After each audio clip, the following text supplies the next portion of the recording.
자, 그동안 다루지 않았던 주제를 다루게 됐습니다. 우리 잠언에 대한 말씀입니다. 그래서 오늘 시간은 잠언에 대한 개관과 이제 주요 메시지를 같이 다루겠습니다. 제목이 이제 하나님의 지혜의 4가지 원칙 그랬는데요. 하나님의 지혜의 그 4가지 방면이 있다는 거예요. 4가지 방면. 자, 성경에서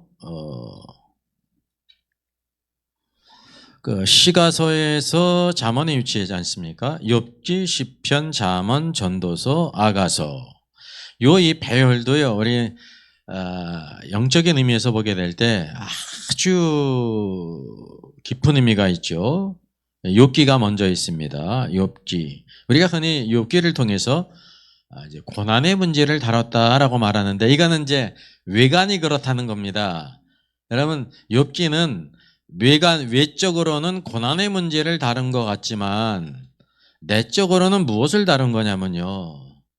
어떤 사람이 하나님 앞에 순전한가, 온전한가. 예. 그럼 하나님 앞에 온전한 사람이 있어요, 없어요? 없어요. 이 땅에서 가장 온전한 사람 욥조차도 결국 자기가 뭐를 깨달았습니까? 죄악 가운데 출생했다는 것을 깨달았단 말이죠.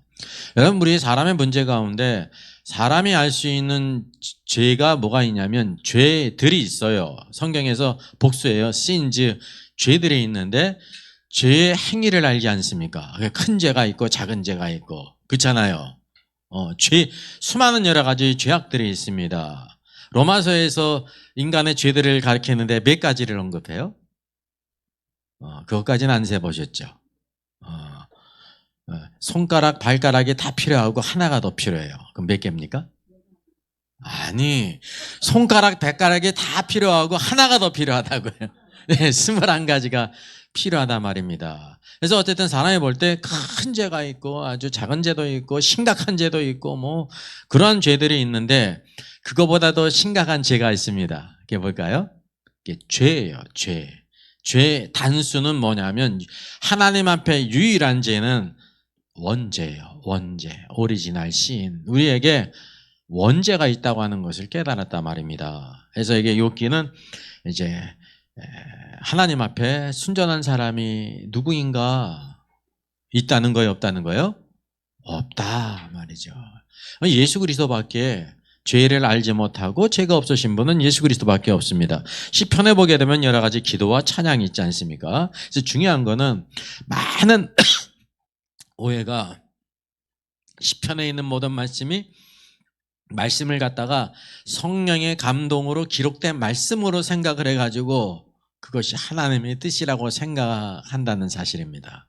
근데 우리가 다윗의 시를 보게 되면 원수 대적자에 대해서 뭐라고 말합니까? 네? 그 자녀들이 그냥 뭐 곱게 늙어서 죽지 않고 다 요절하고 막 그냥 수많은 악담을 막 퍼버요. 그 이빨은 다 부러지고 막 이런 식으로. 여러분, 그게 하나님의 뜻일까요? 아닐까요? 아니라는 걸 우리가 알게 되는 것입니다. 조금 깊이 보게 되면. 그래서 시편의 특징은 바로 뭐냐면 그 사람의 체험 가운데 이런 시가 나오지 않습니까? 찬양이 있고 기도가 있고 뭐 간구가 있고 막 그러잖아요. 고백이 있는데 두 근원이 있다는 거예요. 그게 사람의 생각, 혼의 생각이 있어요. 그게 계시예요. 사람이란 이런 존재다라는 것을 보여주고 있고 우리가 알다시피 시편 가운데 다윗은 선지자라고 말하고 있으면서 그 시대에 예수 그리스도의 죽으심과 부활을 노래했습니다. 예언적으로. 이게 바로 뭐냐면 성령의 감동으로.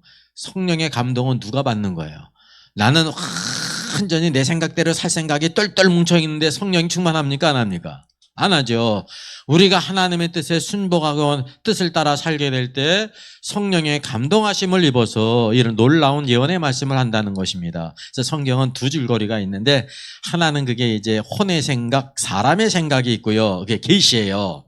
또 하나는 영의 생각, 하나님의 생각이 이렇게 혼합되어 있다는 것입니다. 어떤 시편은 사람의 생각이 있고 하나님의 생각이 또 이렇게 겹쳐서 나와요. 우리도 그렇지 않습니까? 어떤 때는 하나님의 뜻을 잘 얘기하다가도 살짝 우리가 뭐를 집어넣어요? 내 생각을 지으면서 마치 그게 하나님의 뜻인 것처럼 이렇게 하지 않습니까? 알든지 모르든지. 그 사람은 그런 존재거든요. 그래서 우리가 시편에 이런 것들을 우리가 볼 수가 있고요. 그 다음에 잠언 성경이 있습니다.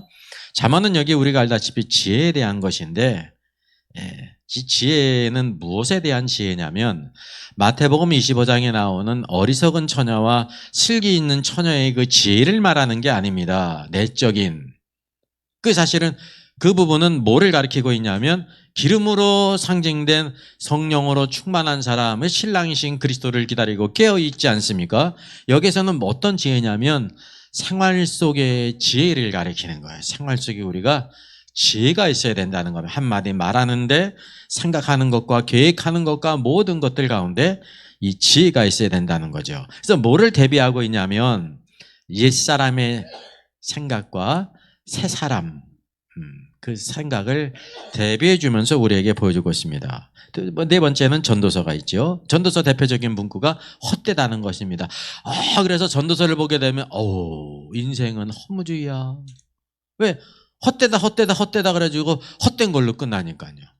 이런 사람은 피자를 먹어도 어디 먹으면 좋으냐면요, 다른 데 피자 먹지 마세요. 피자 헛이라는 데가 있어. 거기서 먹고 나오면서 이제 거기 나오는 사람들은 다 뭐라 그러는지 아십니까?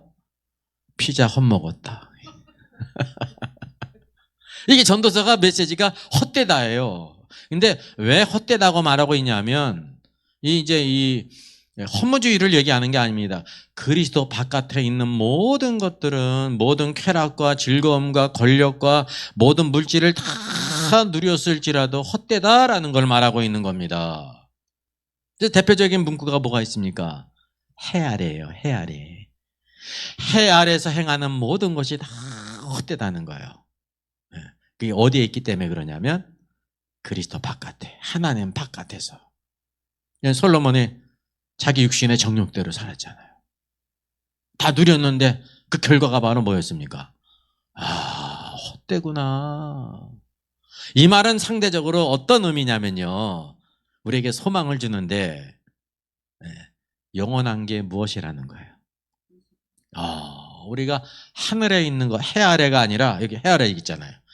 해 아래에 있는 모든 것들은, 그리스도 바깥에 있는 모든 것들은 다 헛된데 오늘도 하늘에 소망을 두고 사는 사람은 영원한 소망이 있다. 그거를 우리에게 상대적으로 보여주고 있는 것입니다. 또 마지막 다섯 번째 아가서는 사랑입니다. 사랑. 솔로몬으로 예표된 예수 그리스도 어떤 분이냐면 이게 단지 나의 죄를 위해 죽으신 분이 아니라 우리가 그러면 사랑할 분, 얼마나 아름답고 놀랍고 영광스러운지 사랑의 대상이라는 것을 우리에게 보여주고 있습니다. 이게 사랑하는 자에게는 뭐가 있습니까? 기쁨과 만족이 있어요. 오늘도 우리의 삶은 이 땅에서도 참된 사랑을 찾아야 기쁨이 있고 만족이 있는 거예요. 오늘도 예수 그리스도의 뭐를 알아야 되냐면 그분이 사랑의 존재라는 거. 우리를 사랑하실 뿐만 아니라 그분이 우리에게 뭘 요구하세요? 사랑을 요구하세요. 사랑을. 하나님만을 사랑하라는 거예요. 세상에 있는 것들을 사랑하지 말라는 거예요. 육신의 정욕과 안목의 정욕과 이 세상의 자랑을 따라가지 말라는 겁니다. 오직 하나님만을 사랑하라. 세상이나 세상에 있는 것들을 사랑하지 말고 하나님만을 사랑하라. 이게 요한일서의 메시지 아닙니까? 그래서 여기 전도에서 그 사랑을 보여주고 있는데 그리스도를 사랑하라 말입니다. 여러분, 우리는 그리스도를 믿는 사람이 아니에요. 이미 믿었을 뿐만 아니라 그 믿음의 깊이가 더 깊어질 때 될 때 어떻게 한다고요? 주님을 사랑해요. 사랑하는 사람은 어떻습니까? 그분이 모든 것이 되는 거예요. 그분의 만족을 위해서 살아가요. 그분의 만족을 위해서. 이제 오늘도 우리가 그리스도의 신부로 준비해야 될 것을 성경이 이렇게 보여주고 있습니다. 자, 잠언의 구성을 한번 찾아보겠습니다. 잠언이 이렇게 31장까지 있는데요. 그래서 하루에 한 장씩 읽으면 이제 31장까지 읽게 되어 있습니다. 여기 이제 이게 사람별로 첫 번째 솔로몬 왕의 모음집이 1장부터 24장. 둘째, 히스기야 왕이 모아놓은 것이 25장부터 29장. 그리고 이제 30장이 아굴, 4장이 르무엘 왕입니다. 그래서 이제 중요한 저자가 중요한 부분이 솔로몬에 대한 것인데 솔로몬의 모험이 있고 히스기야의 모험이 있습니다. 중요한 두 사람일 뿐 아니라 네 사람이 있다는 것을 기억해야 돼요. 마치 예수 그리스도께서 이 땅에 오셨는데 그분의 생애를 기록하는데 몇 사람이 필요했어요? 한 사람이면 안 돼요. 두 사람도 안 되고 세 사람도 안 되고 네 사람, 마태, 마가, 누가, 요한이 필요한 것처럼 여기 지금 여기 잠언을 구성하는 이 책도 네 사람이 있어야 된다는 걸 우리에게 보여주고 있습니다. 이제 그런 원칙이 있다는 것을 우리가 알게 되는 것입니다. 자, 그럼 잠언의 저자에 대한 성경 말씀이 대표적인 말씀이 열왕기상 4장 32절입니다. 그가 누구일까요? 솔로몬이 잠언 3,000가지를 말하였고 솔로몬이 잠언 3,000가지를 말했어요. 그의 노래는 또 1,005편이며 초목에 대하여 말하되 레바논의 백향목으로부터 담에 나는 우슬초가 가장 작은 풀이거든요. 잎사귀가 작은 풀. 그래서 출애굽기 12장을 보게 되면 유월절 어린 양의 피를 문설주에 바르는데 무엇으로 바릅니까? 우슬초로 바르라는 겁니다. 그러니까 우슬초는 뭐냐면 가장 작은 이파리니까 가장 작은 믿음일지라도 그 피를 바르기만 하면 어떻게 되는 거예요? 구원받는다는 거예요. 작은 믿음도. 만약에 큰 믿음이 구원받는다고 하면 구원받을 사람이 적어요, 많아요? 적게 되잖아요. 근데 아주 작은 믿음일지라도 그 피를 바르기만 하면 죽음의 사자가 그 피를 보고 넘어간다는 것입니다. 그러니까 우리 행위를 따른 게 아니라 중요한 게 뭐예요? 그 피, 예수 그리스도의 피. 오늘도 구속하신 예수 그리스도의 피를 우리가 믿어서 구원받았다는 사실이죠. 그래서 이 모든 이 땅의 지혜에 대한 것을 솔로몬이 노래했음을 보여주고 있습니다. 새와 기어다니는 곤충들과 물고기에 대해까지 그의 지혜를 논했다고 말씀하고 있죠. 또 전도서 12장 9절을 보게 되면 전도자는 지혜자인데 백성에게 지식을 가르쳤고 더 깊이 생각하고 연구하여 잠언을 많이 지었다.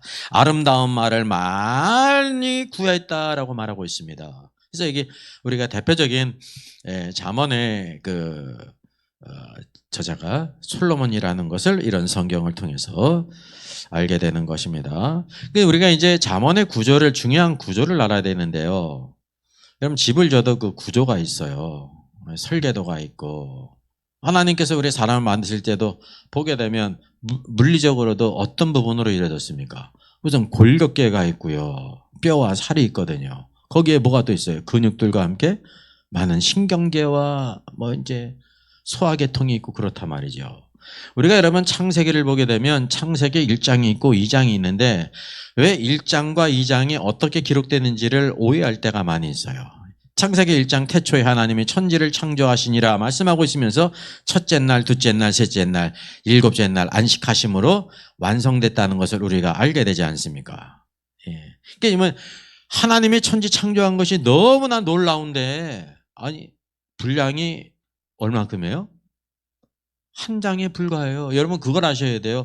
왜 하나님께서 이렇게 큰 단위 기록했을까? 쉽게 얘기를 하면 여러분 물고기들이 있는데 물고기들 모든 것을 가장 종류대로 다 만드셨다고 그냥 끝내버리는 거예요. 새들도 마찬가지고 육축도 마찬가지고 짐승도 마찬가지고 기는 것 곤충들이 얼마나 많아요. 수십만 종의 곤충들이 있지 않습니까?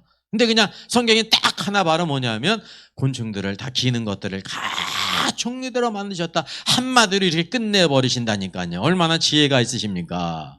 그래서 1장에서 이런 것들을 우리에게 보여주고 있는데 자 1장에서 하나님이 천지 창조하신 것을 다 보여주고 있는데 2장에 가니까 2장 4절부터예요.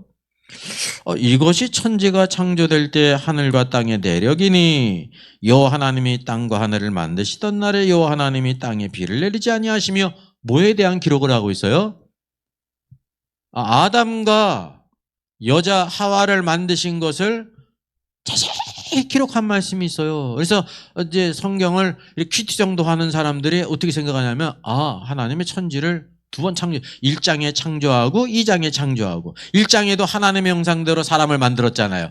그 사람이 있고 2장에도 또 여기 아담을 만들었으니까 두 종류의 사람 이제 1장에 나오는 거는 네피림이고 2장은 사람이고 막 이런 엉뚱한 성경 해석도 나오고 하나님의 창조가 마치 두 번 있는 것처럼 생각한단 말입니다. 근데 요거는 이번 주제가 아니기 때문에 자세히 말씀드리지 아니하지만 1장은 천지 창조의 개략적인 것을 쫙 보여주시는 거예요. 그리고 이 가운데 가장 중요한 하나님의 목적이 어디에 있습니까? 첫째 날로부터 여섯째 날 어디에 있어요? 여섯째 날 사람에게 있다는 거예요. 사람, 아담을 창조하신 것에 그 가장 중요한 목적이 있단 말입니다. 그래서 아담을 창조한 자세한 내력을 2장에서 상세하게 보여주고 있는 거예요. 그래서 1장은 창조의 개략적인 부분들 쫙 보여주고 있고 2장은 바로 뭐예요? 가장 중요한 사람을 창조한 아담을 창조한 것이 어떻게 이루어졌는지를 상세하게 그 부분을 상세히 보여주고 있는 것입니다. 이게 성경에 기록하신 목적입니다. 여기는 동일하게 요한계시록도 마찬가지입니다. 요한계시록에 대한 많은 오해가 있습니다. 1장부터 22장까지가 있는데 성경을 잘못 생각하면 어떻게 생각하냐면요. 1장부터 22장까지가 순서적으로 쫙 이렇게 있다고 생각할 수가 있습니다. 전체적인 흐름은 맞지만 꼭 맞지가 않아요. 그리고 거꾸로 무천년설 같은 거는 막 왔다 갔다 하잖아요. 왔다 갔다. 쉽게 얘기하면 일곱인 재앙이 있고 일곱 나팔 재앙이 있고 일곱 대접이 있는데 모든 첫 번째 인이나 첫 번째 나팔이나 첫 번째 대접은 어디로 가요? 초림으로 가요. 마지막은 뭐로 가요? 재림으로 가가지고 3번 이렇게 반복되는 것으로 성경을 완전히 뒤바꿔 놓는다는 사실입니다. 근데 기본적인 게 1장부터 11장까지는 하나님의 계획 가운데 전반적인 개여보를 쫙 보여주고 있는 거예요. 그래서 제가 쓴 책도 첫 번째 책이 1장부터 몇 장까지 다뤘습니까? 11장까지 다뤘습니다. 이게 절반 부분이기도 하고 내용적으로 하나님의 경륜의 개요적인 부분을 쫙 우리에게 보여주신 거예요. 그 대표적인 예가 11장이잖아요. 11장에 22장의 중간 부분에 있다고 그래가지고 하나님의 계획이 시간적으로 중간에 있다고 생각하면 큰 오산이란 말입니다. 여기 보게 되면 7째 천사가 나팔을 불 때 하늘에 큰 음성이 나서 이르되 세상 왕국이 우리 주와 그리스도의 왕국이 되어 그가 세세토록 왕노릇하시리로다. 그러니까 왕노릇하면서 어디로 가는 거예요? 우리가 생각해 보면 그 뒤로 뭐가 가는 겁니까? 1000년 동안 왕노릇하시고 그리고 그 위에 새하늘과 새 땅 새 예루살렘으로 들어간단 말입니다.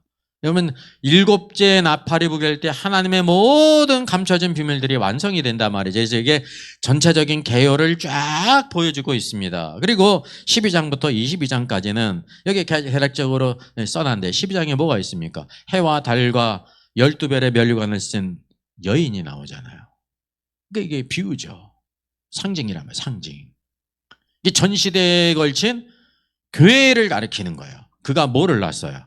사내 아이를 낳았어요. 오늘도 하나님의 계획 가운데 전 시대에 걸친 모든 교회는 여자와도 같은데 왜냐하면 예수 그리스도가 우리의 남편이시고 머리가 되신단 말입니다. 우리는 그의 돕는 배필이에요. 교회는 그래서 항상 여자로 비유되어 있습니다. 하나님은 우리의 남편이시라라고 말하고 있습니다. 그가 뭐를 낳아야 되냐면 사내 아이, 남자아이를 낳아야 돼요. 남자아이는 강한 자를 가리켜요. 이 성경에서 요한계시록 2장부터 3장에 나오는 소아시아 7교회의 마지막 부분에 항상 누구를 언급합니까? 이기는 자는. 오늘도 모든 대부분의 교회에서는 뭐 어떻게 가르치냐면 우리 모든 성도는 다 이기는 자다 이렇게 가르치고요. 그래서 대환란이 오기 전에 다 휴거가 된다는 거예요. 휴거를 부인하는 사람들은 모든 성도들은 또 대환란을 다 통과한다고 가르치고 극과 극이잖아요. 근데 이기는 자는 바로 뭐냐면 구원받은 성도 가운데 이기는 자들이 있는데 그들이 바로 장차 이 온 땅에 임할 시험의 때 대환란을 면하게 하신다는 것이. 그 면하게 하시는 방법이 휴거되는 것이란 말입니다. 여기에서 13장에는 또 뭐가 나옵니까? 한 짐승인 적그리스도와 다른 짐승인 거짓 선지자가 나옵니다. 이게 언제 있을 일이냐면 대환란 때 시작돼. 그 중심이 누가 있냐면 적그리스도인 한 짐승이 나와요. 그래서 그게 상세한 부분들을 이게 쫙 이렇게 조명해주고 있어요. 각 주제별로 기록하고 있어요. 14장을 보게 되면 어린 양과 함께 시온에 서 있는 14만 4천이 있지 않습니까? 그리고 이 땅에서는 하늘의 공중에 천사들이 날아가면서 영원한 복음을 증거해요. 그리고 마지막 때 대다수의 곡식들의 추수가 있고 진노의 포도주들에 대한 심판이 있잖아요. 이 땅에 있는 모든 사람들을 주님께서 어떻게 심판하실는지, 신자들은 휴거로서 추수하는 것이고 불신자들은 진노의 포도주들에 다 짓밟음으로 심판하신다는 걸 말씀하고 있습니다.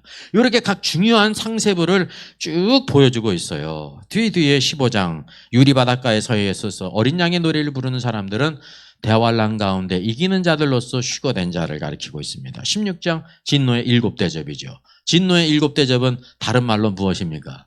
7 나팔의 내용이에요. 그래서 7 나팔이 상세하게 7 대접으로서 어떻게 되어지는가를 상세부를 보여주고 있습니다. 그 다음에 17장은요, 큰 음료, 모든 가증한 것들의 어민 큰 음료를 보여주고 있습니다. 이와 같이 아주 상세하게 각 부분들을 보여주고 있습니다. 뒤에 바벨론도 그렇고 19장 어린 양의 혼인잔치도 그러하고 20장 천년왕국 주님께서 천년 동안 왕노릇 하실 것을, 악한 마귀를 무적행에 같이 하실 것을 보여주고 있어. 22장은 새하늘과 새 땅, 새 예루살렘을 보여주고 있습니다.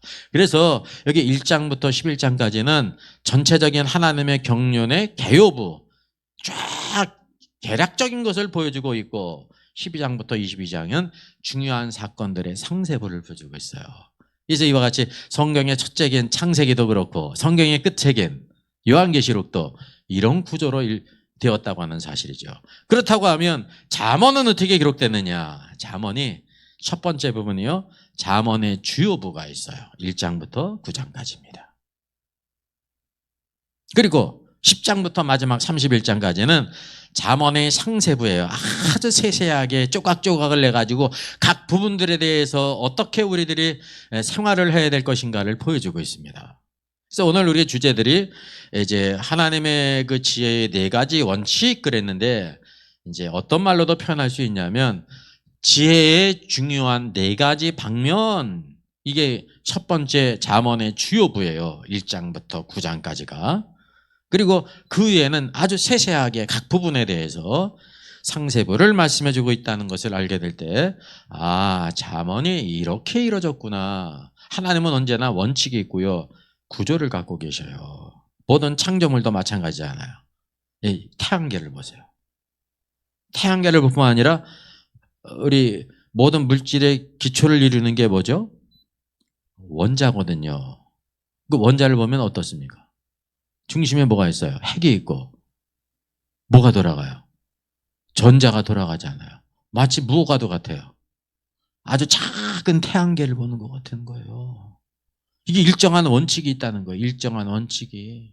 물질 세계에서도 영적인 것도 마찬가지예요.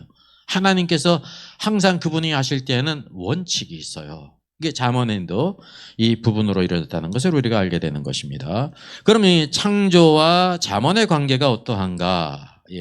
잠언이요, 하나님의 창조와도 관계가 있습니다. 창세기 1장 26절을 보게 되면 하나님이 이르시되 우리의 형상을 따라 우리의 모양대로 우리가 사람을 만들고 그랬어요. 이게 하나님께서 우리가 말이에요. 우리란 말은 뭡니까? 하나가 아니죠. 세 분이 계셔요. 세 분이. 우리가 할 때 그들로 바다의 물고기, 하늘의 새와 가축과 온 땅에 기는 것들을 다스리게 하자라고 말해요. 하나님이 자기 형상국, 하나님의 형상대로 사람을 창조하시고, 그러니까 우리가 했다고 하면, 여러분, 우리가 했다고 하면 주어가 우리가 복수라고 하면 동사가 뭐가 와야 돼요? 복수 주어에 대한 그 동사가 와야 되는 거거든요. 근데 그게 뭐가 오냐면 단수가 와. 근데 그거를 통해서는 뭐를 알게 되냐면, 아, 하나님은 세 분이 계시는데 따로 있는 게 아니라 한 분이시다. 그래서 그거를 뭐라고 표현하는 거예요? 삼위일체, 성부, 성자, 성령님이 계시는데 세 하나님이 아니라 한 분이시다. 이 완복을 보게 되면 아버지가 내 안에 아버지가 계신 것을 너희가 알지 못하느냐. 빌립에게도 뭐예요? 내가 이제까지 나를 보았거늘 나를 본 자는 아버지를 보았거늘 어떻게 아버지를 보여달라고 하느냐? 그게 무슨 뜻입니까? 아버지와 아들은 한 분이시라는 거예요. 이게 우리가 이거를 이 땅에 그렇게 존재할 수 있는 존재가 있어요? 없어요? 없어요. 하나님만이 오늘도 우리 살아계신 하나님은 우리가 알고 있는 그런 이제 단일 시인이 아니라 삼위일체 하나님인 것을 성경을 통해서 계시하기 때문에 우리가 알 수가 있다고 하는 사실입니다. 근데 우리 사람 만들 때 하나님의 형상으로 만들었어요. 하나님의 형상. 하나님의 형상이라는 거는 내적인 것을 가리켜 이미지. 하나님의 모양대로. 모양은 바로 뭐예요? 외적인 것도. 우리 사람은요, 외적인 것도 아주 아름답고 놀랍게 만들었습니다. 모든 예술가들의 중심이 다 어디에 있습니까? 사람에게 있거든요. 그리고 내적으로도 하나님의 형상으로 만들었다는 거예요. 이 하나님의 형상 가운데 중요한 그런 부분들을 잠언에서 그 뭐라고 말하고 있냐면 우리가 알고 있는 대표적인 것이 지혜라는 거예요. 지혜. 하나님이 지혜가 많으신 분이잖아요. 예수님께서 어떤 분이세요? 솔로몬보다 더 큰 신이. 솔로몬이 이 땅에 있을 때 사람으로서 가장 놀라운 지혜를 가졌는데 예수 그리스도는 솔로몬과 비교할 수 없이 큰 지혜를 가지신 분이에요. 이 천지 만물을 다 어떻게 창조하셨습니까? 그분의 지혜와 능력으로 다 만드셨단 말입니다. 그래서 오늘도 우리가 신앙생활 인간이 살아가게 될 때 삶 속에서 어떤 지혜가 있어야 되냐면 하나님의 지혜. 어디로부터 온 것입니까? 하나님께 속한 하나님의 지혜가 필요하다라는 것을 우리에게 보여주고 있습니다. 자, 또한 잠언과 에베소서과의 관계가 있어요. 잠언 4장 22절에서 너희는 유혹의 욕심을 따라 썩어져가는 구습을 따르는 옛사람을 벗어버리고 오직 너희의 심령 영으로 새롭게 되어 하나님을 따라 의와 진리의 거룩함으로 지으심을 받은 새 사람을 입으라 그랬습니다. 이게 뭐냐면 하나님께 보실 때 똑같은 사람이지만 옛사람이 있고 지금 에베소 성도들이 주님을 믿기 전에는 어떤 사람이었어요? 옛사람이었어요. 지금 어떤 사람이 돼야 되는 거예요? 새 사람을 입으라는 거예요. 새 사람. 그럼 새 사람이 누군지 아세요? 새 사람이 예수 그리스도예요. 우리는 다 첫 번째 아담에게 속한 아담의 자손이에요. 첫 번째 아담. 아담의 산도는 다 죽을 수밖에 없습니다. 옛사람을 입었습니다. 죄로 오염이 됐어요. 근데 예수 그리스도는 두 번째 아담. 두 번째 아담은 새 사람이세요. 그분 안에서 구속함을 입고 그분을 닮아가야 된다는 사실입니다. 그래서 잠언은 오늘도 새 사람이신 교회를 세우기를 원하시는 거예요. 새 사람이신 예수 그리스도를 닮아가야 돼요. 그분의 지혜를 닮아가야 돼요. 그분이 진실하시고 거룩하신 분임을 알고 그분을 닮아가라 말입니다. 그래서 이 잠언 성경에 두 가지 사람이 항상 대조로 나오죠. 어리석은 자가 나오고 지혜 있는 자가 나와요. 그래서 어리석은 것은 왜 어리석었냐면 첫 번째 아담에게 속해 옛사람이기 때문에 어리석은 거예요. 우리 안에 옛사람이 있어요. 우리가 항상 인간의 생각으로 생각할 때 지혜가 있는 것 같은데 그게 어리석은 자가 되는 길입니다. 근데 어떻게 하냐면 오늘도 새 사람이신 예수 그리스도를 닮아가게 될 때 이 땅에서도 우리가 어떤 사람으로 살아요? 새 사람. 예수님과 같이 새 사람으로 살아요. 그가 누구예요? 슬기 있는 자, 지혜로운 자라는 거죠. 우리 믿는 성도들이 두 무리가 있는 거예요. 구원받았을지라도. 마태복음에 어리석은 처녀가 있고 슬기로운 처녀가 있는 것처럼 잠언 성경을 통해서 보게 될 때 우리 모든 삶 속에서 가정이든지 뭐 회사든지 사회든지 어딜 가든지 그가 지혜가 있는가 없는가 이 두 무리로 나눠진다고 하는 사실이죠.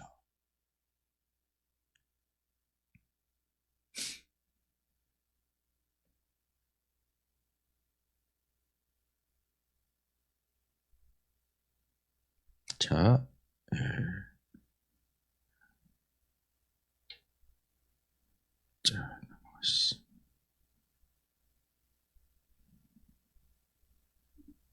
안 넘어가네요.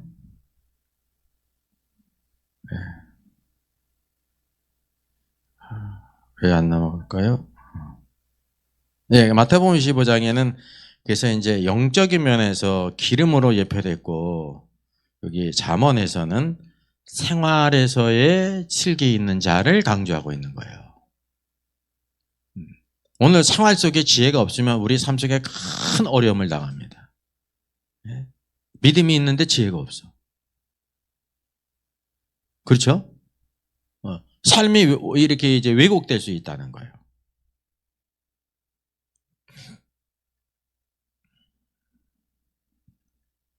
저쪽으로 해야 되나? 예.